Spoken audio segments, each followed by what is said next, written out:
Bonjour, je vais parler du prince Harry. C'est marrant parce que à peine ai-je posté la vidéo sur le prince Harry et le roi Charles, une question qu'avait posée une abonnée, que cette information sort, n'est-ce pas? En fait, ce sont des titres qui demandent au prince Harry de revenir. Donc je vais expliquer ce qui se passe.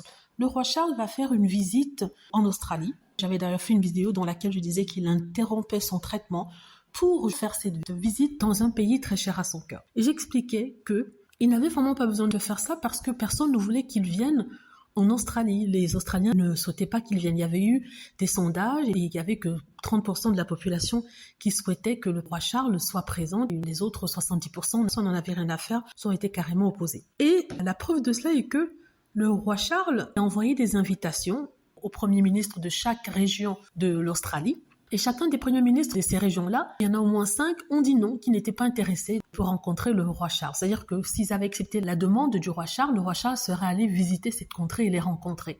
Mais là, ils ont dit non, qu'ils ne souhaitaient pas rencontrer le roi Charles. Est-ce que le roi Charles va quand même aller dans ces contrées-là? On ne sait pas. C'est vrai que ce ne sont pas tous les premiers ministres de l'Australie. Quand je dis premiers ministres, en fait, ce sont des responsables de régions, n'est-ce pas, qui ont refusé. Il y en a 5 qui ont refusé de rencontrer le roi Charles. Ils ont trouvé des raisons du genre ils sont trop occupés. On sait très bien que c'est parce qu'ils sont des anti-royalistes et ça reflète le sentiment d'une bonne partie de la population australienne qu'il a d'ailleurs fait savoir dans un sondage.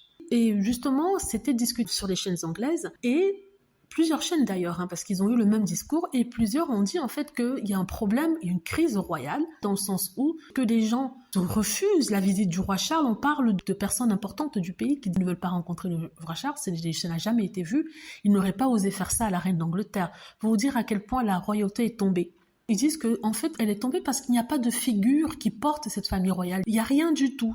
Tout est tombé, il n'y a pas quelqu'un qui a une personnalité. Du coup, ils ont fini par dire qu'il vaudrait mieux que le prince Harry revienne. Ils disaient qu'ils avaient fait un sondage et certaines personnes étaient prêtes à pardonner le prince Harry s'il revenait dans la famille royale. Enfin, revenait comme membre travaillant de la famille royale. Il y a une bonne partie qui était contre, c'était moitié-moitié, mais d'autres vous disent que ce qui se passe avec la famille royale, c'est terrible et qu'il faut que le prince Harry revienne. Mais ils n'ont pas dit Meghan, donc ça veut dire qu'il revient sans Meghan. Ça, c'est marrant, ça. Je crois pas que ça se passera, c'est dans leur tête et dans leurs rêves. Voilà, je voulais dire ça. Dites-moi ce que vous en pensez. J'espère que vous aimez la vidéo. N'hésitez pas à cliquer sur like si c'est le cas, à vous abonner pour plus de vidéos et à cliquer sur la petite cloche afin d'être averti lorsque je poste une nouvelle vidéo. Merci.